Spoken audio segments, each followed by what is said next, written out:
we go, guys. Back with the Gingy and Foxy NRRRL wrap. So we're back again, mate. Foxy? We've lasted another week. We're back again. Episode 5. 5. We're up to 5. Who would have thought? Well, I did. I thought we'd be gone after 1. Mate, we're just getting bigger and better every week. People are just loving the show. I got swamped at the game on the weekend. You did. It was unbelievable. Look, but before we go tonight, big thing out there. We got, obviously, people are wondering who this. We've got a special guest with us tonight. One of the young The up-and-coming. thorn between two roses. That's exactly what I was going to say. So he took the words out of my mouth. We've got one of our young up-and-coming. Well, I rate the young kid, but we've got one of the young up-and-coming referees in the NRRRL competition here tonight. We were going to have another guest, but she got a cold feet. She will be coming on. Don't panic, everybody. She will be coming on in weeks to come. But I think we got a pretty good backup. He's running off the bench. He's here tonight representing the NRRRL Referees Association. And again, I'm not blowing any wind here, mate. I do rate you. It's just a pity that all the other people that make the appointments probably don't. No, I'm only joking. Love your pencil. But on a serious note, mate, we can't wait to have a chat with you tonight and have a good yarn. I mean, we're going to talk throughout the podcast, but we're then going to come back at the end of this podcast or towards the end of it, and we're just going to have a chat to you about. We want to get to know you and I think it's good for the people that view the podcast to get to know our people that actually officiate the games. We want to get a bit of an insight into how you started the game. You know, we want to have a yarn about, your progression as a young referee in the competition. I also probably want to have a bit of a chat about, how you got into it, and how we can maybe look at getting other young blokes that are thinking about, this sort of pathway in rugby league, because it's just as good as a player. I think it is, because without you, we don't have a game, literally. 100%. So I can't wait till we have that chat, but we're going to interject throughout the game. Interject, I think, throughout the podcast tonight, mate, and you can jump in on any of the conversations that we have. We'd love you to. Some of these teams you might have reffed, you might have a bit of an insight how you see them. As normal, Leslie. We're going to start off with. We're going to go with the Around the Grounds. Around the Grounds. So let's get out there, mate. We're going to have a look at the games from the week before, which, mate, there were some quite interesting results in the past week in the NRRRL. But in saying that, let's get straight into it. We want to get straight into that. We're going to jump straight into the game that there was 2 games on the Saturday this week, the week just gone. The first game we're going to look at is the Northern v Ballina. We said it was the top of the table clash, which it was. That being said, we also had, I think, 3 of the top referees at that game, 2 of them doing the touchlines. Sorry, it's going off in the background here, my phone. I'm going to turn that off right now. We'll get that one. There's the first blooper. We're going to, as I said, we're going to have a look at this game. We're going to talk about the officiating of that game as well, whilst we've got young Jack here. We did have the 3, I think, the 3 referees in the competition that are held in high regard in the competition, officiating the game. 2 of those on the sideline, and then the other one obviously officiating in the middle, and Joshy Gollan. This game, mate, what do you think? Mate, I thought it was a crack. I can give you a coaching view of it, but I want to know what you think. Yeah, I thought it was a cracker of a game, actually. I wasn't quite expecting that game, but it turned out to be a cracker. When you say you weren't quite expecting, I didn't think it was. Were you not quite expecting the northern part of that performance? No, actually. Okay, there you go. I wasn't expecting a high-scoring game. I thought it was going to be a low-scoring game. Okay. But it was a high-scoring game, so there was a few tries in this one. Yeah, 50 points scored in the game. Yep. And I thought Northern were really good, as were Ballina as well.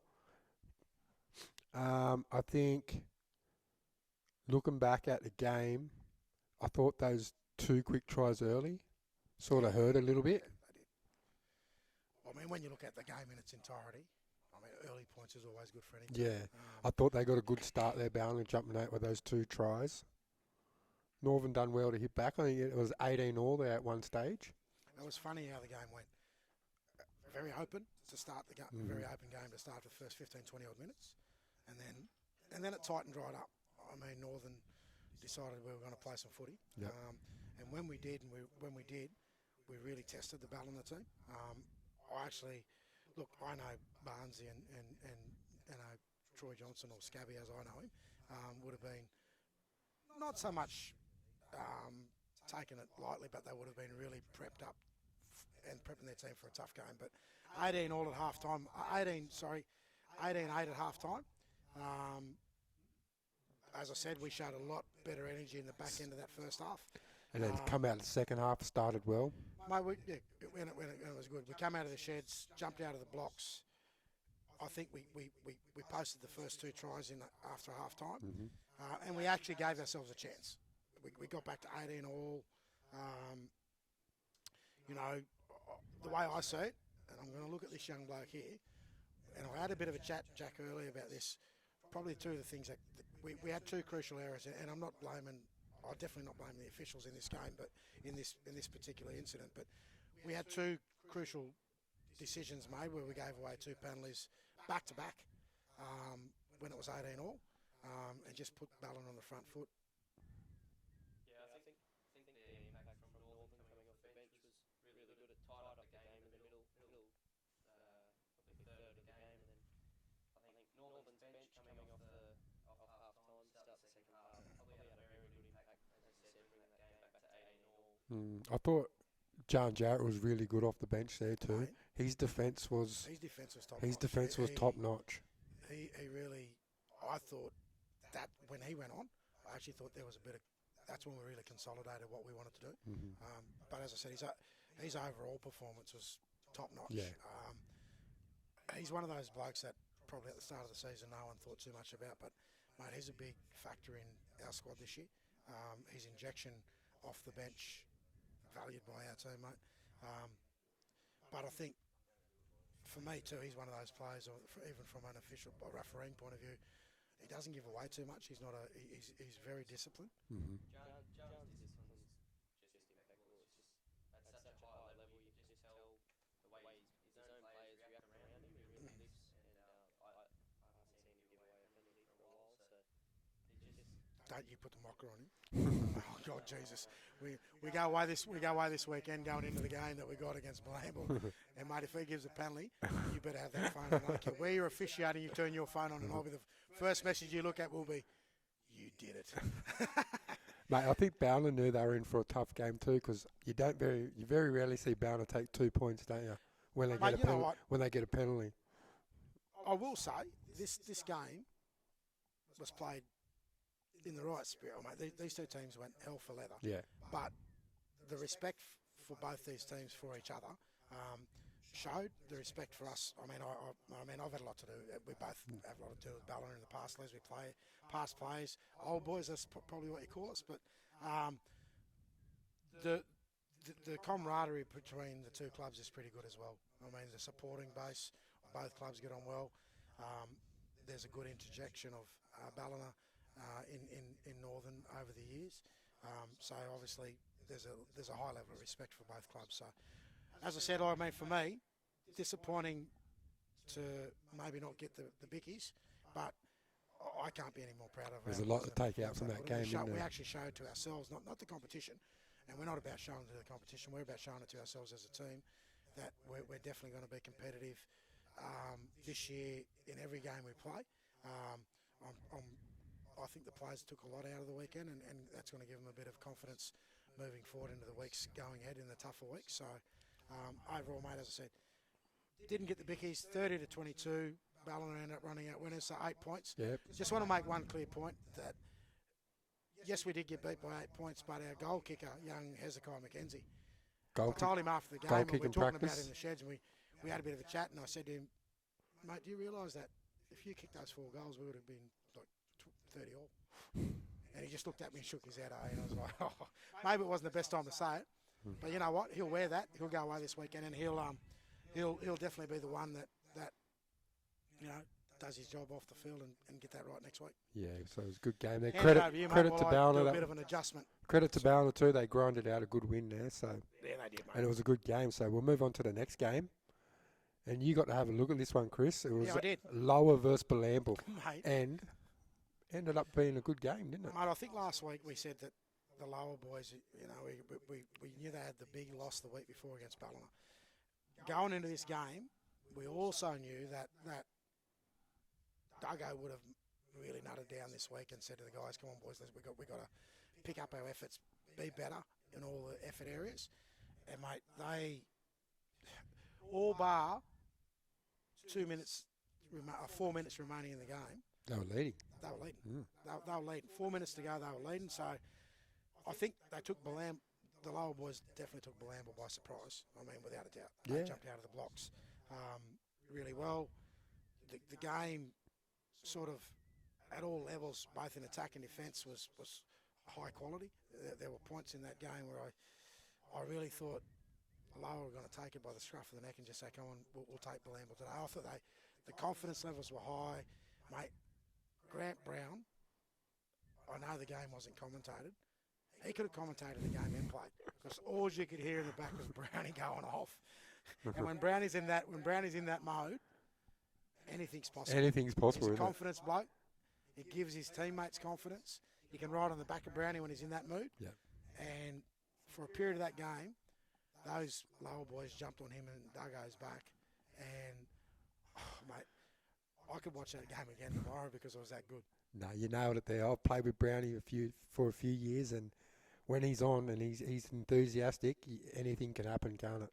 Yeah. I mean, you got to see a bit of that game, Jack. Can I ask, do you go back and watch the games during the week? I watch all the games I'm involved with, so I'd like to do a bit of a personal review on just try and see how I went as an official. Often I do go and check on, not checking the other officials and how they're going, but I do like to have a look at all the teams and the results and watch the minutes. Do you reckon Peter O'Connor watches his games back? Yeah. He does? I reckon he like doesn't. The whole 900. I reckon he doesn't. I reckon he doesn't. No, but on a serious note, that's good to hear because I think as a coach and players in the competition, to hear that's what you guys do to critique your own performances, I think that's great for the competition. Yeah, definitely. I think it just gives us other, parts of the game, as I said, players and coaches, that confidence. Necessity, like as a coach yourself, I can only imagine you reviewing every game you play. I only do it because of the podcast now, but all teams in the competition are looking at how they play and their performances, and you're right, the referees are doing the same thing. Their standards aren't going to get any better. So I think most definitely I review mine, and I'm pretty confident most of the other refs do as well. And I am going to ask you some questions about that when we get into the other bit. But so it's really interesting you say that, and I'm actually really pleased to hear that because I think that's great for the game. It's great for the referees in the NRRRL, that knowing that our young blokes particularly and all referees are doing the same thing week in, week out. So, as again, we'll go back to the game.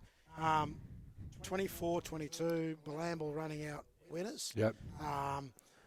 As I said, they're sort of turning the Amber Sports Ground into a bit of a graveyard, aren't they? We've been saying that. We've been saying that there's some good things happening down there, and they're starting to see results, aren't they? I think I said this last week too. Watch this space. Yep. Then as the competition goes on, Lower will get better. Yep. As the years go on with the youth they've got within that club, they're going to get better. Yep. So I think down the track, Dago and as I said, the Lower committee and everyone that's involved in Lower at the moment, it's exciting times ahead for you guys, and it's not just first grade, as a club as well. As a club, that's what I'm saying, mate. Yeah. I think it's interesting. Last year, Luke Douglas going there, and it didn't maybe end up the way he wanted that year, but this year it's maybe it's time to stop calling it a surprise or an upset when Lower are putting these big scores on because they're doing it week in, week out. Mate, I'll tell you one thing, and you hit the nail on the head, mate. Duggo going home last year, and then he's back there now. You could definitely see the Douglas touch to the club down there, mate. His dad, mate. He's an absolute gentleman, and I know Duggo a few years back, mate. He had, in the family they had a big loss with their mum, passing and whatnot, and I pay my respects to his mum. She was a beautiful woman, mate, and mate, Duggo's. the Douglas family, mate, they're rugby league people, you know, and whatever they're involved in that club down there, I think the only way is up for that club. So keep going, Duggo, keep going lower, and, you know, as I said, you'll build into your season, you'll build into the seasons ahead as well. So great stuff there to lower in their performance, but as I said, Balambal ended up running out winners, slight winners, 24-22. Yeah, and they'll take the 2 points, and they'll take a lot out of that game, and they'll be back next week. week. 2 points and take second spot off us. So yeah, we drop back to third, which I'm not happy about, but we'll talk about that down the track. Mullumbimby versus Casino. Yeah. Did you get a look at this one? I did. I tried. It was long. It was very long. For me, it was just end to end. No one seemed to want to really grab the game. It was waiting there for either side to step up. No one sort of did in that first half, particularly. It was a low scoring first half. And then just seemed to be really Fords dominated early. Both teams seemed to want to take each other on. But for me, the two key factors in this game that really opened it up was for Mullumbimby, Brett Kellyworth, every time he got the ball on the outside of someone, he found space, and vice versa, mate. The same thing could be said for the fullback from Casino. And you hate me saying this, but I'm going to raise it again. But Eddie Walker-Williams scored 2 tries, showed a ton of class, and when Casino needed that little bit extra, they just couldn't find it. I noticed that Ryan Walker still missing. Yep. So whatever that injury is, I don't know. I think it's a hamstring injury. Well, they could take forever. They could take forever depending on what you're doing about it. I did hear that. Look after himself. I did hear that he tried to do the warm up, but it just wasn't ready. So probably a week or two away, I'd say, if that's the case. Yeah. So, as I said, bit of a slugfest. The game was there for one team, whoever one of them, or Mullen being at home, crowd support. It doesn't matter whether you coming first or last. And if you're in an away game and you're going to Mullumbimby to play, tough game. You're going to cop it. Yeah. Not from the you copped it. You're going to cop it from their supporters. You copped it when we were there. But they know how to support their team. Score ended up 24-16. Who refereed that game? I believe it was Jermaine Bradshaw. Oh, okay, Jermaine. No, got another first grade game. He's got another first grade game, Jermaine. He's getting a few under his belt this year. I think he's the only ref this year with 5 on the trot. So we're 5 rounds in and he's the only ref with 10-5. Does that make him number 1? I think so. Okay. There you go. So, yeah, there you go. You got young Jackie. We're gonna young Jack here too. We've tagged him tonight. We're going to call him Jackie Boy or Jackie Legs. Jackie Boy. He's a good call. Jermaine's had a few first grade games this year, so he's the only referee in the NRRRL that's refereed 5 first grade games 5 weeks in a row, going into week 6. I wonder if he's got a first grade game. I don't know about the appointments, but I don't know either. It doesn't come out. It hasn't come out tonight. So cross my fingers hoping I got one. Do we get some inside info? Do you know anyone that knows pencil? Can you send a quick text? I'm Peter O'Connor. Watch your phone; it'll be red hot tonight. Benji's going to contact you to find out who the appointments are. So, going out of that game, mate, we had the Coogin Tweed Seagulls. Did you get to watch that game? I did watch that game. Okay. Coogin on fire. Remember, I was bagging them. I was saying they were gone. I was smiling at you. I did say they were gone after round one. Round one. Jackie, you're going to hear our first podcast. Coogin went down round 1.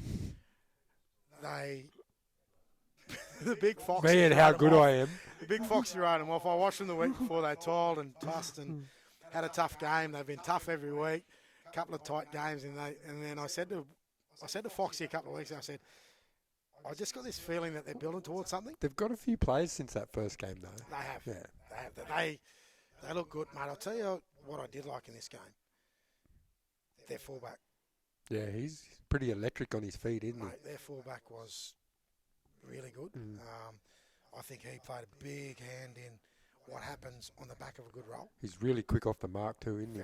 Very quick off the mark. Good on his feet.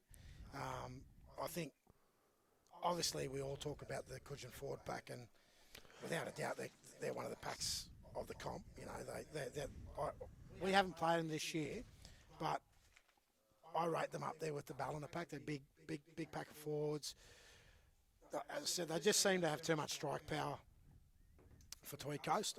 And Tweed Coast look to be, I'm not quite sure, but the way I seen that game, they're either undermanned or players have either gone up to, I know they've had a couple of players play Queensland Cup. I didn't notice those players being available. The big thing that I think I talked it up the first week. I said there was a player that played in round one, Cameron Cullen. Mate, I thought that he's going to be a big factor in their season this year. Do you know Cameron? 5'8", halfback. Played Queensland Cup, played NRRRL. But, mate, I sat back and watched the game on the weekend in Cup. He played? Cullen played halfback for Redcliffe. Oh, yeah. He played before, and he was there last year, obviously. But he was a halfback for the Redcliffe Dolphins. I think they played up at Cairns somewhere. Yep. So I think he's gone back up to the Dolphins. Fins up, baby. So he's gone back up to the Dolphins. It's a big hole for them to fill in. I think he's going to be a big part of their plans in the Queensland Cup competition, which means that's a big loss for the Tweed Coast. And I think I've seen Drew Lanson was playing in the 6, maybe. He was. I did notice that. I think with Michael Gordon retiring at the end of last year, that's a big loss and a spot they had to fill. And Cameron leaving as well. That's 2 halves in a row that They're young.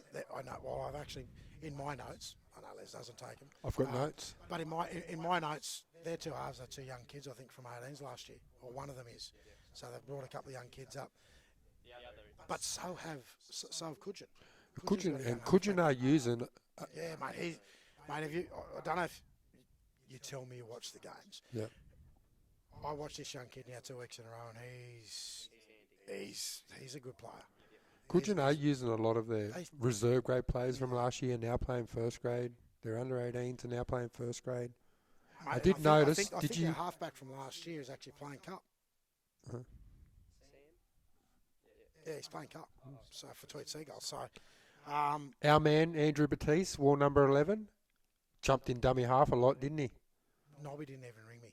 Didn't ring you? Didn't ring me. Nobby, if you watch this podcast, you need to get on to me, mate, because if I did that to Andy, you'd be up, mate.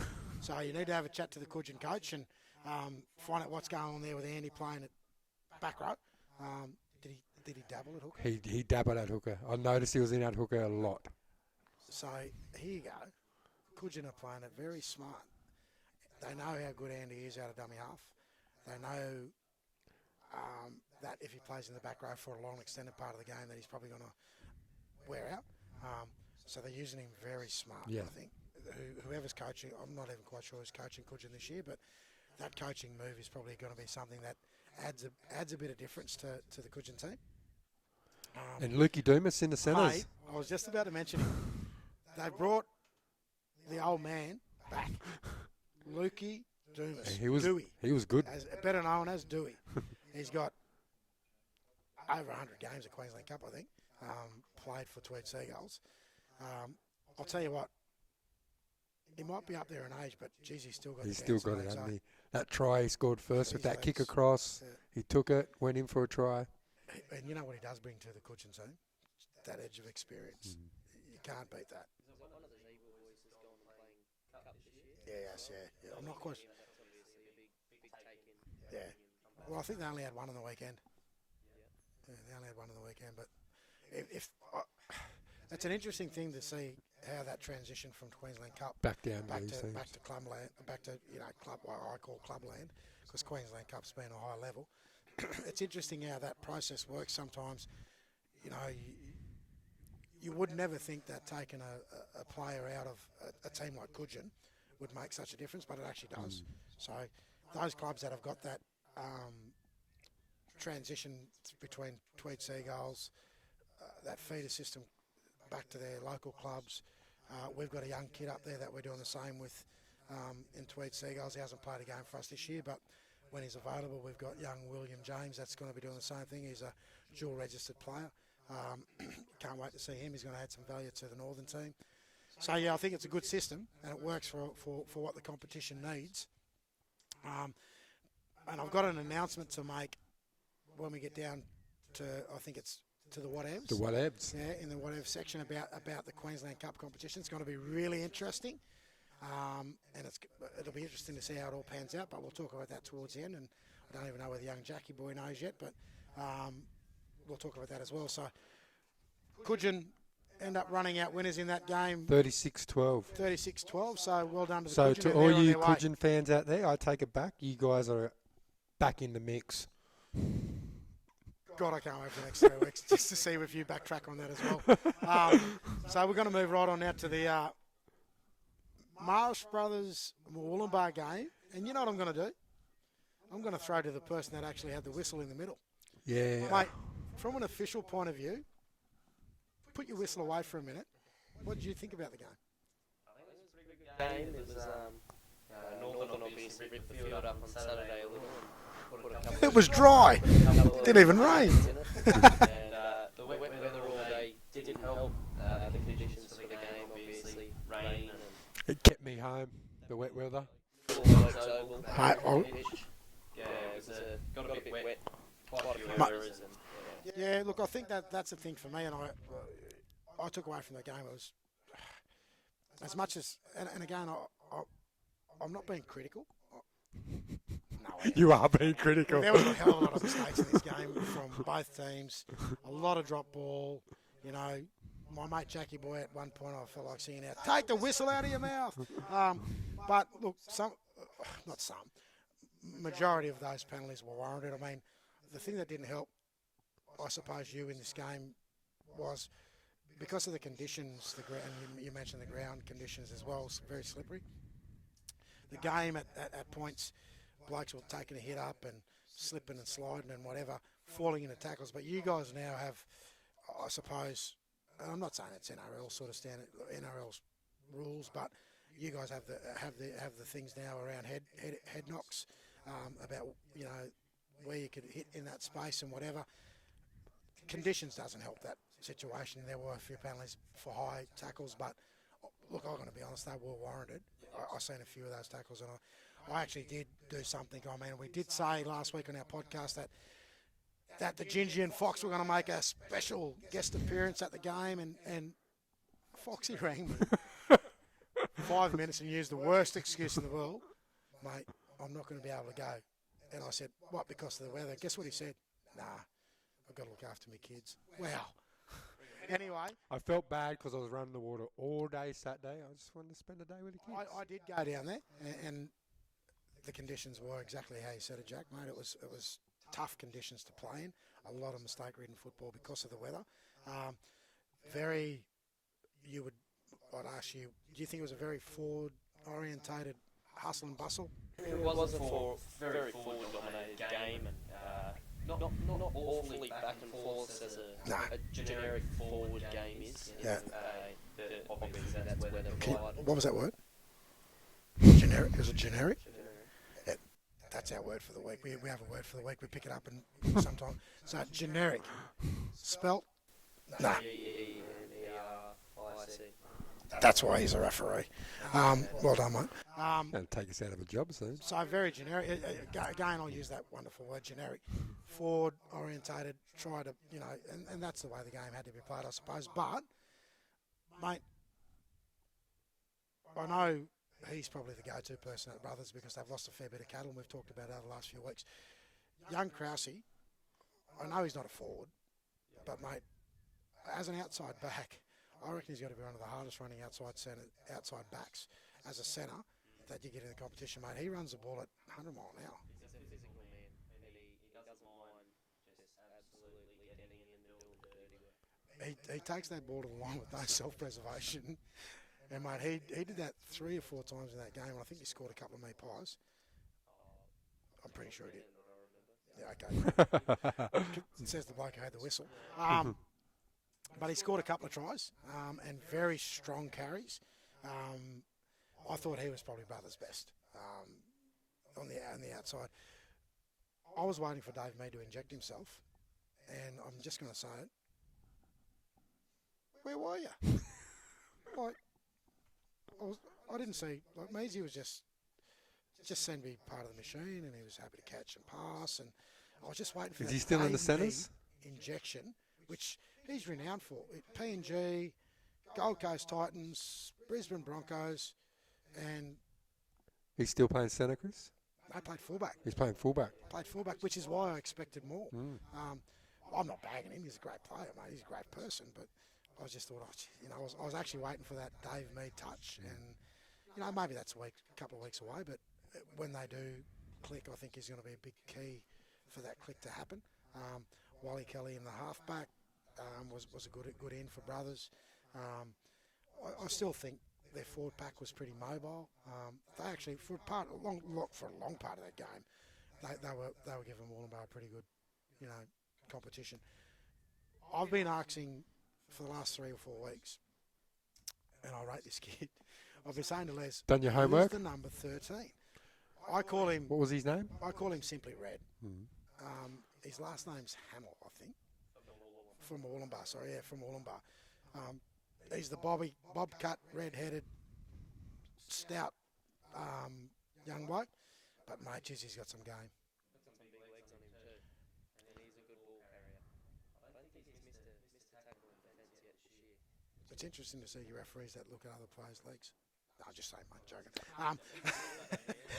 He's a big boy. But Les has got some inside info on this kid.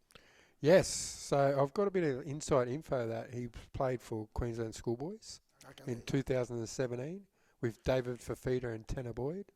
Did he go to PBC? Or? I'm not sure what school he went to. I believe maybe Keeper Park. There you go. Oh, the rugby league machine, Keeper Park. They just pump them out everywhere, don't they?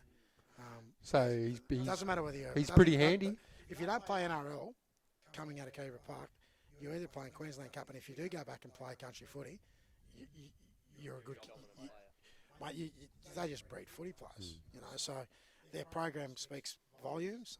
They've won, I think, numerous schoolboys competitions over many years. Produced Queensland players, Australian players, NRL boys, Queensland Cup players. So production line, up there is pretty healthy, but. Good. So he did play a bit of rep footy up there. I don't know if he's originally from Wollongbar. I think he's a Queensland boy. He's a Queensland boy. There you go. Well, I'm a Queensland boy, but I live in New South Wales. But he's actually a Queenslander. Okay. You're a fake Queenslander. So he's not like Greg Inglis. He's not like you or Greg. Okay. Oh, good. Well, you're a great Queensland bloke and a good player, and I have no doubt this weekend, when we look at the rounds going into this weekend, he'll be one of the players that. Northern will definitely be looking towards or at. So that ended up Wollongbar 24, Brothers 14. Okay, let's get on to mate, I'm going to just throw this one straight to you. Mate, I was tipping this. We talked this game up last week. I talked it up too. I thought it was going to be the game of the round. But credit to Bombers, they absolutely dominated Byron Bay on the weekend. The Bay Boys were all surfing. They didn't show up, did they? They did not turn up. 58 to 0 to donuts. And, mate, I know young Sammy Saville, I think, is the coach over there, as I said the week before. They've got a hell of a lot of work to do based on that performance. I don't know what happened in their first 3 weeks. Did you get a chance to look at that game, Jack? No, I didn't, but I had a look at them earlier in the season coming up this They look strong. Against Wollongbar, they had a really good game, and I refereed them twice in the pre-season. Okay. They had one game within the competition, and one where they versed a team, I believe Curry from Two maybe. And they were a really strong team, and they didn't play all of their first graders in those trial matches. Yet they still absolutely stuck it, and I think they may have won both their trial matches. Okay. And did they beat Wollongbar the other week? Yeah, man, I think they did. Yeah, they did. And they actually and they had a really good game against Coogin. They were 2 big packs just going. I think they had a draw with Moolumbar. Yeah. And then they had a tight tussle with Coogin, and Coogin just got him in the end. But as I said, mate, But, mate, credit where credit's due. The Bombers were on. Bombers were brilliant. The Bombers were on. Mate, their performance, by far, I know we're only in round 5, that was by far their best performance since the semi-final series. Yep. Everything they bring to the table worked. Trevor Bolt just took the line on. His kicking game was top notch, especially close to the line. His kicking games, and Brendan Anderson on the wing. Oh, he was electric. He was electric. I think he scored 4 tries. 4 tries. He can finish just as good as any winger in the comp, if not better. He was really on the weekend. Kyle Kennedy back from rep duty. I know, mate. He was big too. He's big. Their shape with Kyle, he played a bit of a different game this one. He actually, 99% of the time in Kyle's game, he really wants to get amongst it. He likes to get, right into the grind of games. But he had some nice touches. He was out the back door, finding Trevor, playing real good shape. Their centres were on song, and they just seemed to really, they were dominant. They were so dominant, mate. The whole team was dominant. Shilo was good. He was running hard. He was tough. And I know we've been critical, but they really announced themselves against on the the Bay. weekend. Again, I don't know what's happened over at the Bay. I did notice they were in their halves. I mean, obviously, the Dally M man, Carney was trying to do his best. They've got a very young halfback with him from the 18s that's transitioned up now to first grade. Yeah, he's a good kid, but it's like anything. The jump between under 18s competitions into first grade, as much as you think it's the quality players can transition easy, sometimes it takes a while to really get used to the speed. Just on Jesse, I think there's 2 other boys in that 18s team from last year that transitioned straight first grade. Riley and Taylor. Okay. 3 of those boys are at Hebrew Park at the moment. All right. Talking about that school, So they're travelling back and forwards. So I'm not sure where they're living, but I do know that they go to Hebrew Park. So Okay. just 3 more young talented footballers coming out. It's good to see. Yeah. Well, that's good to see, and it's good to hear because, Byron needs to develop from within. We've been saying that. I think we've been saying it, me and Les have been saying it to each other for years. But they've got a strong junior base as well, yeah, Byron. Their junior base is really strong. So, as I said, 58 to Donut. Mate, the only thing I could say is, there's a fair bit of work to do at the Bay. Evans is, off the mark and moving in the right direction now. I think that's 2 wins for them this year. They'll no doubt get better as the season gets on, and they've got a few big ins coming back with Roy Bell. I think he's one that'll add value to the team. They're just going to have to work out where they're going to play him, yeah. He played a bit of fullback, halfback, 5'8". Hooker. He's also played some hooker. There was a young fella there. I'm not too sure who he is, though. I think it's the kid that played on the wing last before. week, yeah. And I think they had the young kid of Roberts back. I think they had Aaron Sells in the centres, maybe. Yeah. So they seem to be back on the game again. So, well done to the Bombers. We'll go through the rounds of the week when we have a look at that. But overall, mate, another great round of footy for the NRRRL, and that would be who beat the bye? Oh, who beat the bye? Let's have a look. Kyogle Turkeys. Yes, the Kyogle Turkeys. So well done to Kyogle, beating the bye. Good stuff, Turkeys. If you beat the bye, you're going in a good direction. So we'll definitely hear more about. We'll definitely hear more, and Woodsy would be happy with that. He's on the money, and he's got. I think that's 2 wins for Kyogle this year. Go to Turkeys. Yep, gobble gobble gobble. We're going in to have a look at the next week's round, and this one now, that would be Around the grounds. And now we're going to go to next week. So, let's have a look at round 6. And first up, we got here Bilambo versus Northern United. I hope it's not wet. Not because we can't play in the wet. A lot of people think that. We proved ourselves last year in those conditions that we can play really good footy when it's wet. But I just think conditions, you'd hate to see conditions play its part in this game because I think you've got 2 quality teams up against each other. I still rate Bilambo. You rate them way. You rate them. I've got them up the top. You got them up the top. You believe I think they're still they're the premiership winners from last year, and I still think they're the benchmark. One thing I do know, it's going to be tough going up to play Bilambo for Northern. Preparation is going to be the key for Northern going into this week. Outside of that, I think it's going to be a good game, and as I said, it'll be interesting to see what the appointments are this week. To see, not saying that the referees will have the say in the game's result, but if the game's played at a high level, two good packs playing against each other, outside backs are I think they counter each other out. So overall, I think it'll be a great game up there, and I think it's on Sunday. Clarence Kelly back this week? Well, I'm hoping he is, but we at this stage we're just playing it by ear. So yeah. No injuries. If he's an in for us, it's a good in. Any injuries from last week? Any injuries from? Oh yeah, we've got our young winger Malachi Ferguson. He's out. He's out with a dislocated shoulder. So he's out. We've got a great in though. We've picked up a young kid that's come in from reserve grade, young Jakeem Brown, mate. When he gets on the field, I'm just going to say, watch this kid.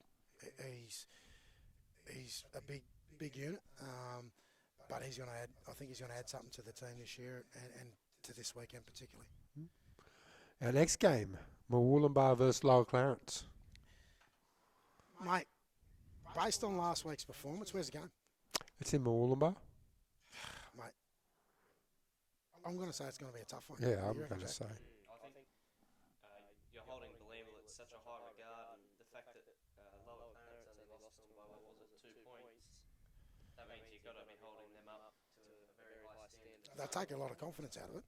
100% they will, and going up against Murwillumbah, who they're quite a good team as well. I think it's destined to be a pretty good game. And I would agree. I think it's going to be really tough up at Murwillumbah. Again, none of us can predict this, but if the weather plays a part in this game, it'll be a slugfest because that ground up at Murwillumbah gets pretty boggy. So take the weather to the side. I think I'm going to go out on a limb. I'm tipping the Magpies. Yeah, I am too, mate. I'm actually going to go out on a limb and say I'm going Magpies by I 10. think the Magpies. Brownie's are good in. Duggo's on fire. They've got a good young crop of kids, and I think they'll give. It'll be a tough game, but my tip's actually going the other way. It's going to go to lower. Yep, I'm agreeing. Our next game, mate, Byron Bay versus Marsh Brothers. It'd be interesting to see how Byron Bay is going to bounce back from last week, isn't it? At home. Okay. I think it's Old Boys Day for them. Is it? I think so. Well, mate, they could probably take an old boy from about 6 other clubs in this competition. There's players that have come from everywhere at points in their careers and played over at Byron, so it'd be a... Did you have a game with Byron? No, I didn't. No. Probably one of the clubs I didn't play with, but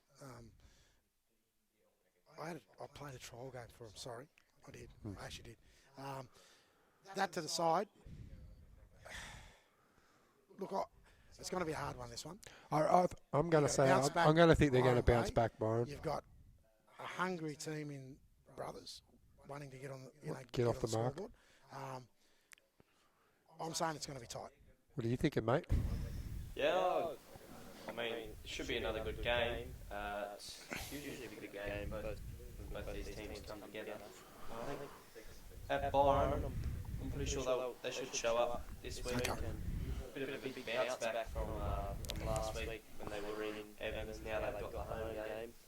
Like you said, it's old boys. So Old Boys Day. You got to turn up for the Old Boys, don't you? I'm really getting going for that game. I expect Mars to show up ready to play football. Yeah, definitely. Actually, if they can get their act together, I think Brothers will give this one they'll give a good crack.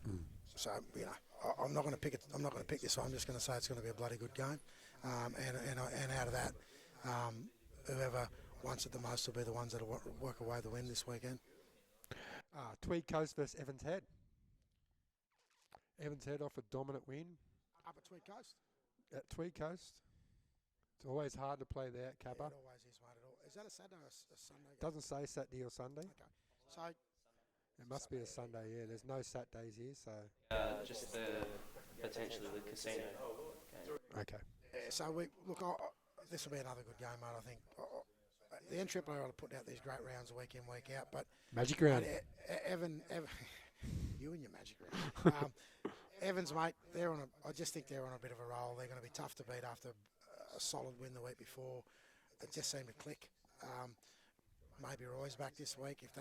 If Roy's back in, then I think that's that's another injection for Evans' head. And I really think Tweed Coast are going to have to pick up that effort on the week before. They were pretty knocked around after coming away from Coogin and that loss. It's a good opportunity for them to say, hey, we're still here this weekend, isn't it? Yeah, mate, they're going to have to because it's like anything. You start to get a bit behind in this competition at the moment, then you fall away from the top pack. So they're going to fight to stay there. Yeah. That's why it's probably going to make it a good game because you get one team fighting to stay in touch and you get the other team wanting to be up there in that top 6. Yes, and we go to Ballina versus Mullumbimby. I'm saying Ballina. I'm saying Ballina. Yeah, based on last week's performance, mate, they're in a good space. They've got good cattle. I'm not saying that Mullumbimby haven't. As I said, they've been tough. They're the surprise packets of the competition so far. They're sitting, I think, 4th or 5th, based on a couple of good wins. But their weeks ahead are tough. I think they follow us. I think Ballina's going to be way too strong in this one. We can do them some favours in the weeks to come, or we can do them some not so good favours, because if you knock over those good teams above you, and then the week after their bounce back game is Mullum, and this weekend, I just think Ballina's going to have too much class. But I have no doubt Cody will have those boys ready to go, mate, and they've got their little that little ball-headed hooker up there that'll no doubt be testing them in Wade Kelly. Yes. I'm going to throw this one to you, mate. Casino versus Kyogle. This is the big one. Geez, I'll tell you what, you're a very intelligent young man, Jack. Thank you. That should be quite a cracking game. I think it is on the Saturday.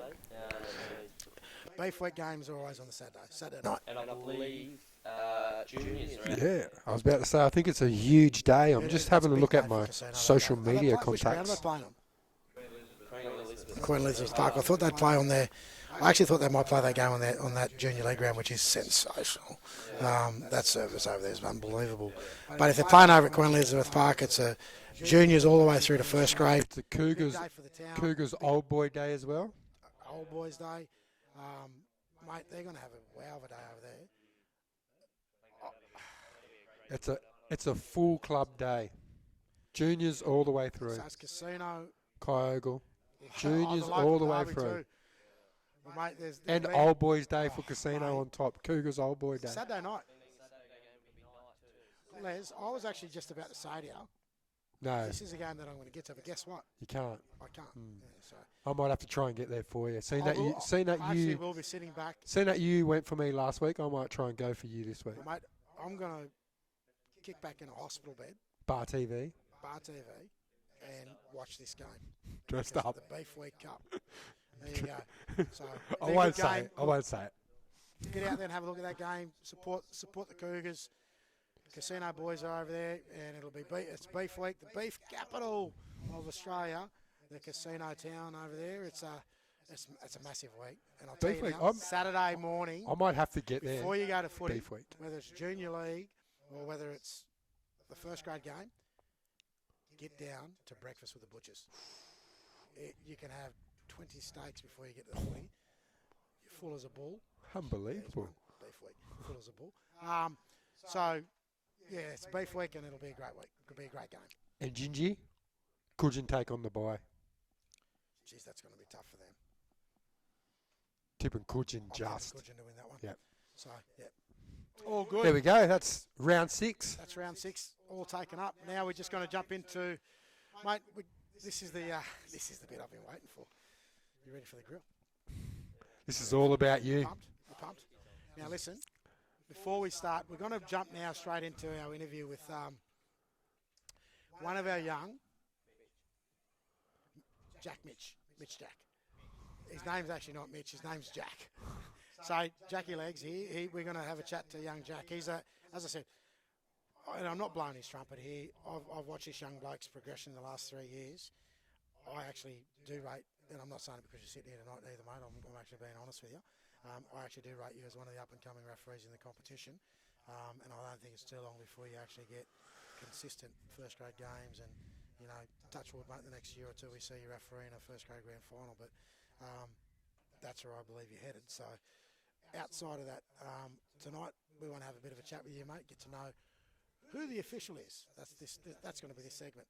Who's this official? So, mate, we're going to jump straight into it. we were going to have a chat with a different person that didn't turn up tonight, but jumping into you, mate, just to start, I suppose, the conversation tonight, what is it? Tell us about yourself. Tell us a little bit. We want to get to know you, mate. Tell us a bit about young Jack. Tell us a bit about Jack. What's your background, mate? It's a bit hard to start, where do you start? But I grew up around here, been Northern Rivers. Local boy. Yeah, so it's good to stay in the area, and started refereeing as soon as I could. I was, like most other refs, pretty bad player. So take up the whistle or get involved in the game some other way. I don't think Gary Williams wanted me playing in his team much longer. So you were playing, so Gary was your coach? Yeah. Okay, geez, there's one. I got absolutely slogged at training. Did you? I didn't do much on the weekend, so I could make up for it on Tuesdays. But good call. No, I wasn't much a player, so I took up reffing as soon as I could. How long have you been in the game? As a ref? Yeah, with the whistle. 7 years now. 7 years? Yeah. So started when you were 13. 13. Okay. Do you realise you've just, if people out there are mathematicians, you've just given your age up?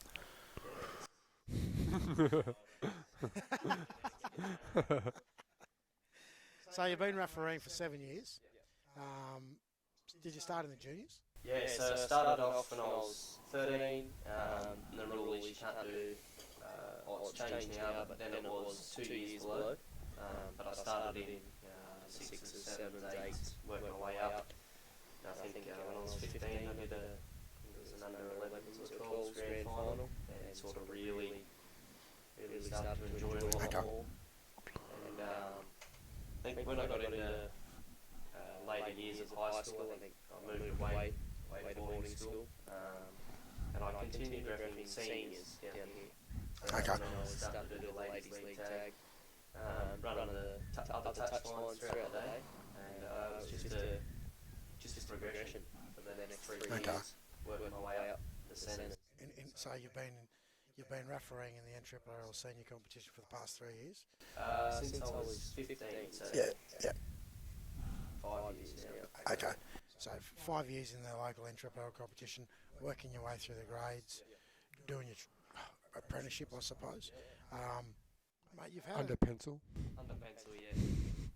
So I was actually just about to say, being a young bloke coming through this competition as a referee and official in the game, having the people like Peter O'Connor, you got Joshy Gollan, you've got Paul Latter, who referees just about everything. He'd referee chicken fight. He's you look at baseball, basketball. Is he referee rugby? Netball, Mate. hockey, chess. I've got to say, so I don't know, but do you give, like in footy teams, in playing, like we, as a player, as a coach, you get with different blokes that you have in your teams and whatever. You give them nicknames, Foxy, Gingy. Everyone thinks Gingy is because my hair's got nothing to do with my hair. It's actually to do with my name, Benji. That one of the players come to train him one night and he couldn't pronounce my name. So the whole night all he was calling me was Gingy. And I was That's the best nickname ever. Hey Gingy. And I was just like, oh, Jesus Christ, shut up. But at the end of the day, you got nicknames that say, Paulie, I'm just going to call him the official. The official, because that's all he does, he's an official. What about Pete? Pencil. Oh, he's got the best nickname in the world, Pencil. I'm not going to ask him where he got it from, because it could be, there's a whole range of different, probably stories out there, but you got Pencil. Who's got the best nickname? In the refereeing ranks. You got Greg Graham, looks a bit like the Colonel Sanders. I'm not even laughing at it. But now that he said it, now that Jack's just dropped the bomb, but anyway. Obviously there's all those nicknames that the crowd gives us. I'm going to get to that in a minute. They're not the best ones, but Pencil calls me Pretty Boy. It's, most of the players have a routine out before they go out on the ground, they might listen to I can see why he calls you that now. before I go out, It's important. That's Put a bit of important. gel in. You got to, I think, standards. You got to look good. Geez, referees changed. Mate, there was a bloke that refereed NRL, and if that's what you're doing for a game, you got to take the name Hollywood. No, but mate, just saying that. What's the camaraderie like amongst you guys as an official? Because like I coach teams. Les has played and coached. We've got that, I suppose, team atmosphere as players, progressing in a coach. What's it like for you guys? Do you guys see yourselves as a team with amongst the competition? Yeah, I definitely would say on the day of a game, I'm not saying it doesn't happen, not on the day, but definitely on the day you do work well as a team and you make sure that you're there for the other people. And it's pretty evident the ones that don't work as a team, they don't last. Yeah. It's a tough gig. Popular and they don't hang around the association very long. But I think at the moment I would say we've got quite a strong team amongst the rest. You've got to keep camaraderie high. I thought he was going to say crematory. I was going to say, mate, no, they're not that old, apart from pencil. Legend. You've got to keep camaraderie high, otherwise you won't be working well together and you're just not going to get the best outcome when officiating. But it's pretty good. I think a lot of the time we are competing the same spots. It might be like in the club where you have two fullbacks and there's only one spot come end of the year when you're playing finals. Finals, yeah. And the difference between a healthy and a not so healthy association of referees is those two referees will either be bitter at each other and they'll be fighting for that spot in a bad way, or they'll It's good competition. and they'll both actually improve. At the end of the day, it's just That's great for the competition, though, in the longer term, because if that happens throughout a final series, the way I see it, that just means that healthy competition is going to actually continue into the next season, which means that everyone's going to be wanting to referee at a high standard, which makes those games that they adjudicate even better. And I think players and coaches appreciate that. I mean, I'll be honest. I mean, 5 rounds into the competition this year, and you probably know, Jack, you've heard me sometimes on the sideline. Every game. But come on, Jack, settle down. And Les knows that, you know, you guys don't cop the good points at times in games, but I will say this year, across the board, the standard's been pretty damn good. I agree. In first grade, and I'm only talking, I don't get to see much of the reserve grade game because I'm in the sheds, and then obviously the earlier games I'm helping out where I can. But in first grade this year and all the games we've played in, and all the games that we've watched, which I've watched more than Les because he didn't come on the weekend because it's too wet. So those games, I'm just noticing that the standard of refereeing at the top level is actually getting really, really good, which means it's great for the competition, it's great for the NRRRL, and people that pay their money through the gates, you pay your $6, you get to have your say, but I'm noticing that the crowd feedback, yelling, isn't as I suppose directed at referees anymore. It's this in the first 5 rounds. It's more directed at, you know, maybe opposition or some really crucial decisions. But none of those decisions that are being made are actually. I think as coaches and as players, sometimes you've got to take some responsibility for your actions. So it sort of goes both ways. But mate, in saying that, you said something earlier, and I want to take you to your refereeing experience. What's some of the best sprays you've had? I've got them from my refs. And not from Chris. Not the sprays from Chris. No. Crowd, as you can imagine. Yeah. But I think the best ones are from your mates that you actually ref with, and my mum. She gives a good spray. Yeah. She'll tell me if I've had a pretty shocking game. Is she that honest with you?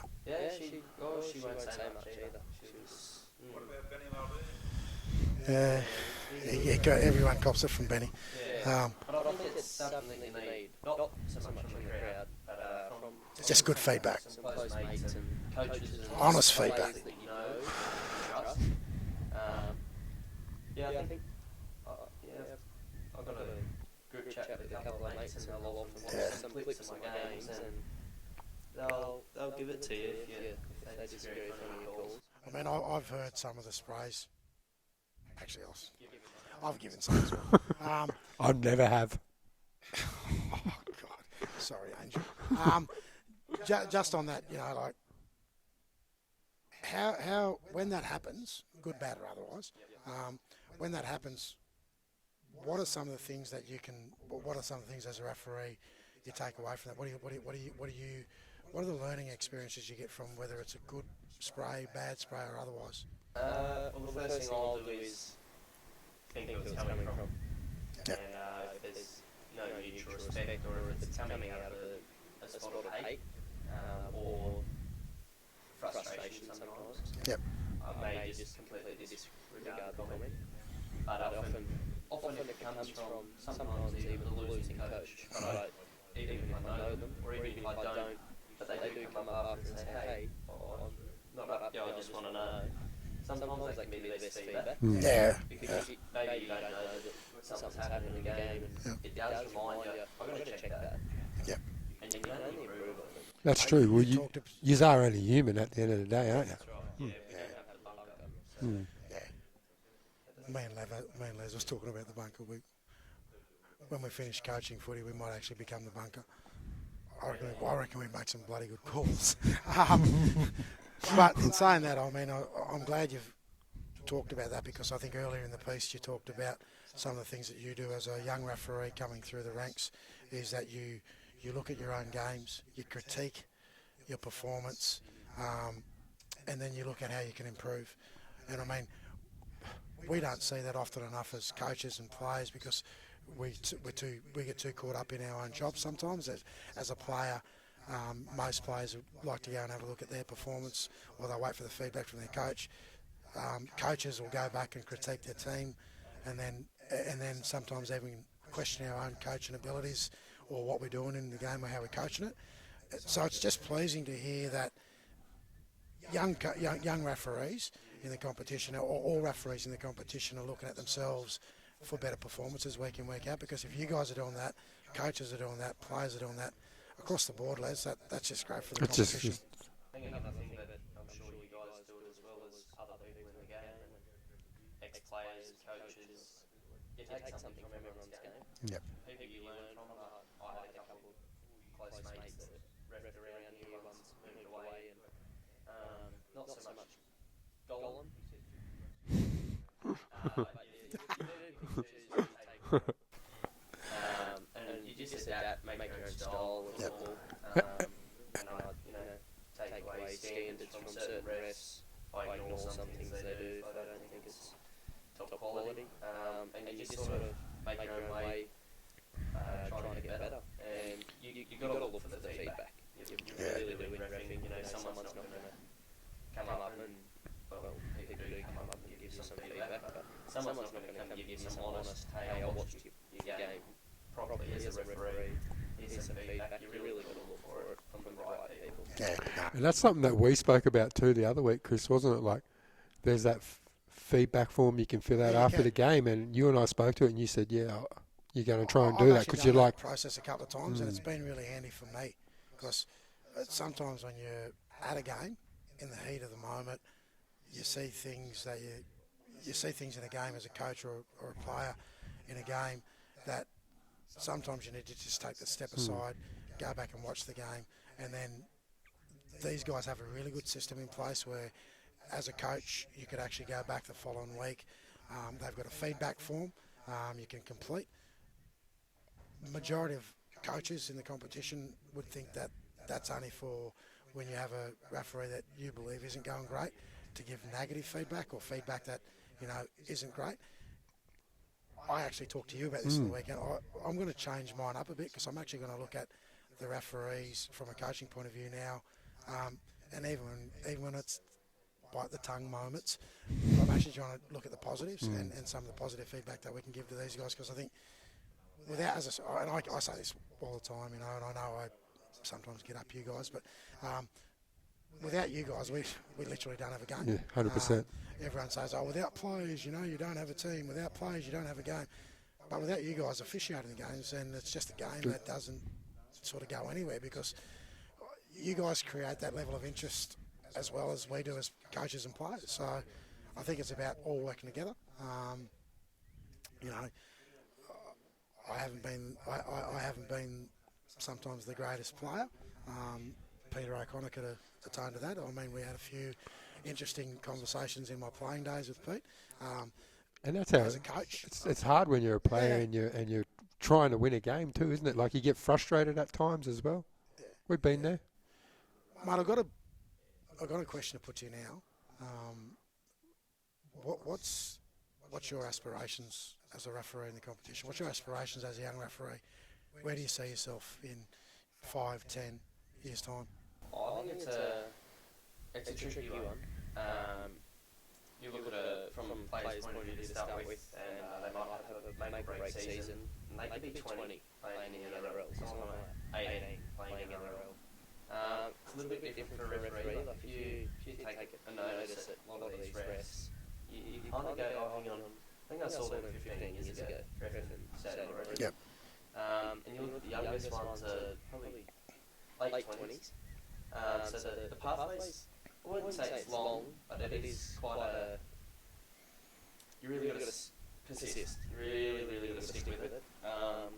It's just about, like I said, it's taken me, with age restrictions, 5 years to get to first grade.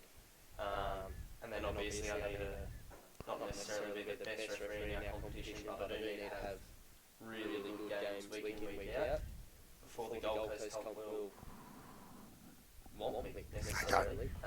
Then you've got to ref at the Gold Coast for a little while. Yeah. And then from there you go to hopefully Queensland Cup. This is just because we're in the northern northern part, yeah. You know, try and get touch lines in the Queensland Cup, and then try and get a middle, and then that same progression into the NRRRL. You're waiting for a spot for the squad to open up. And similar to the NRRRL, there's limited positions. It's interesting you say that. There was a young bloke that came through here a fair few years ago now, young Ethan Metchin. And he's progressed through those same pathways that you talk about. I'm not quite sure where he's at now, whether he's still Queensland Cup. He did get a medal, I think, a while back, but I asked him a fair few years ago now, how's it all going? He said, mate, it's tough, Benji. It's really tough to get a gig. Again, you know, it's easy for us to be critical. But we also need to understand that you guys have pathways the same way that players have pathways, coaches have pathways, and we need to be supporting you guys in that process, as well as trying to support these young people that go on and play NRL, and support young coaches coming through in the years to come. Yeah, I think it's also a challenging one. Similar to the players, you've either got to make that decision to move away, or not. And I know for me, if I want to go and ref from the Gold Coast, it can be up to an hour and a half to get there, and an hour and a half back. And if they want me to do 2 training sessions during the week, then Saturday and Sunday, I can't just up necessarily. What did you just say? Training session. And that's interesting, because my next question was going to be, how do you boys train? And do you just train together, or do you do your own training? So around here, it is a little bit harder. We're obviously so spread out, and I might be the only referee from a certain, not necessarily a club, but that club's location. And the next closest could be, say, from Ballina or Lismore. And I don't want to be driving to train with him. No offence to Josh. You've said it a few times now. It's great to see you got a good relationship with Josh. But I know with juniors, they are running training sessions. Okay. So they're not splitting it into Group 18 and Group 1, but they are doing every second week they have a training session in the northern end of the association, and then a training session in the southern. We're just looking at how we can sort of, as coaches and mentors, bring that maybe to the middle, where we kind of get everyone and have larger training sessions.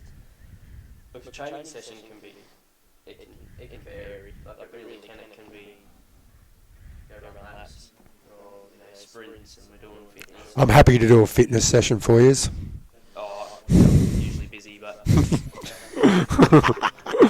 no, it can also be watching game clips and match reviews. I know this year I was involved with the New South Wales Rugby League developing squad for Okay. referees, and I got offered to fly to Canberra. They were going to fly me to Canberra for 3 nights, and we had a big training session with everyone in New South Wales.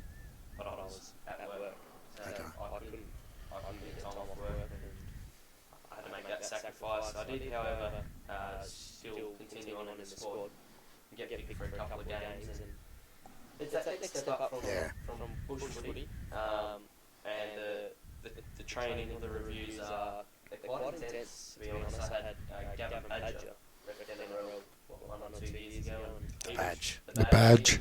He reviewed one of my games just as a touch judge, and some people would say the criticisms, that's a lot to take on, but as someone that's really wanting to develop myself, I loved it. Yeah. Wow, that's NRL level criticism, and best thing for me is I can bring that back here.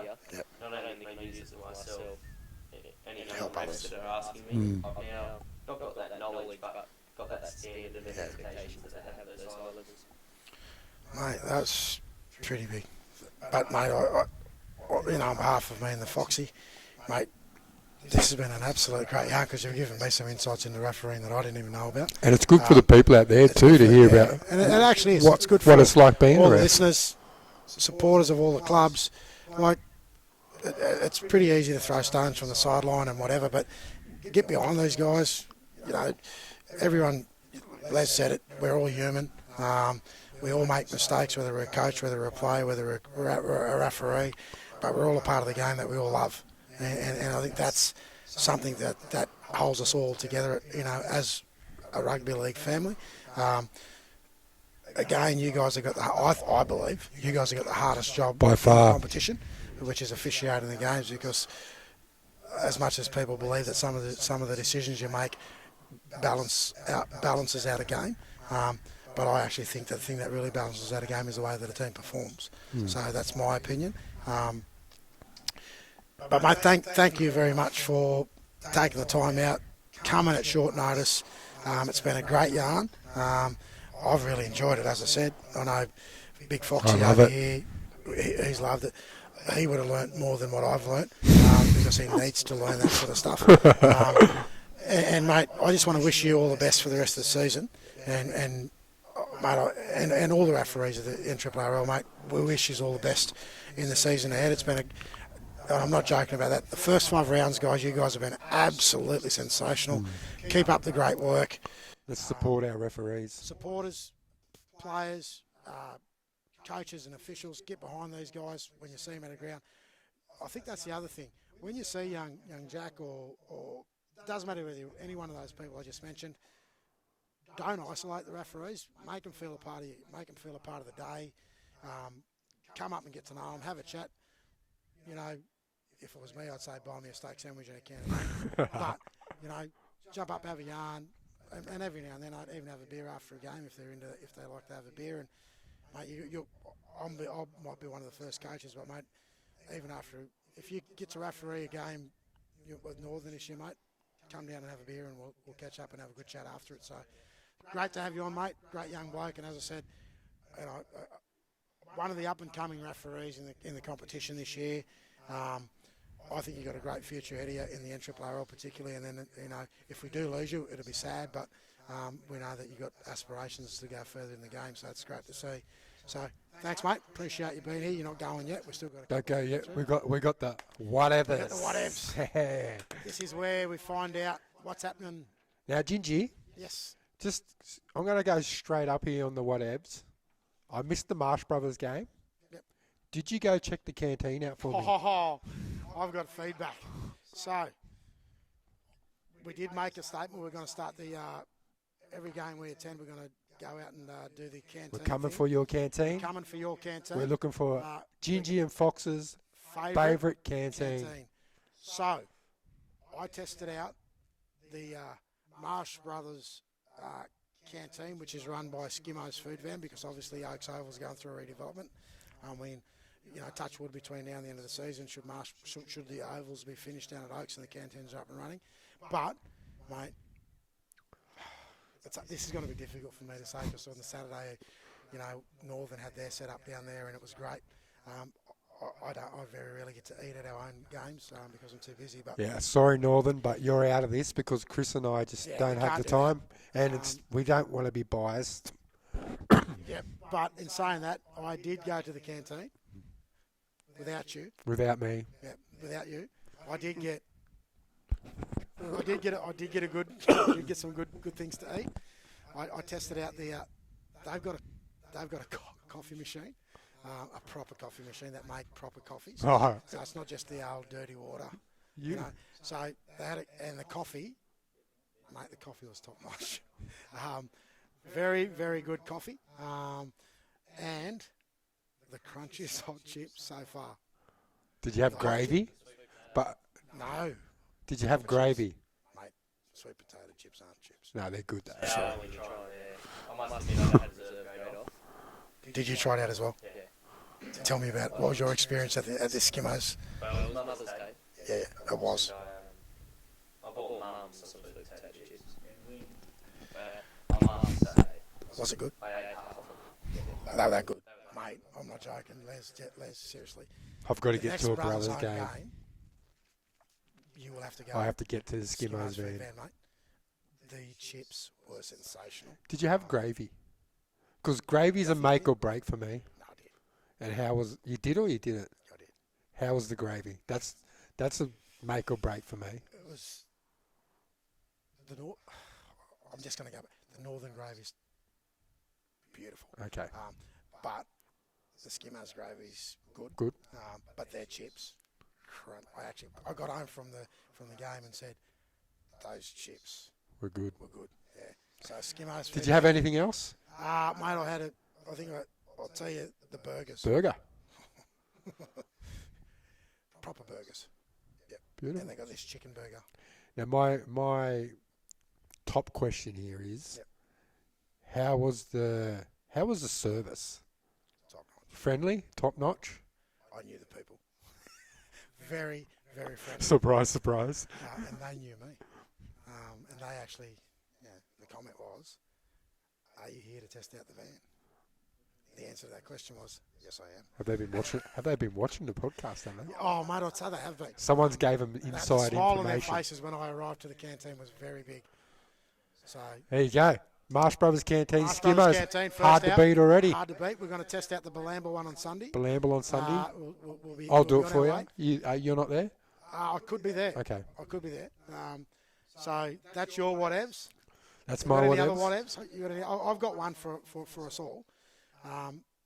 Mate, I'm hearing next year, we've got the Tweed Seagulls factor that feeds in their Queensland Cup. They feed back into the NRRRL competition. You've also got Burleigh Bears. Both those teams are feeder clubs for the Gold Coast Titans. Next year, Brisbane Broncos, Gold Coast Titans will have their own Queensland Cup teams. Hot off the press.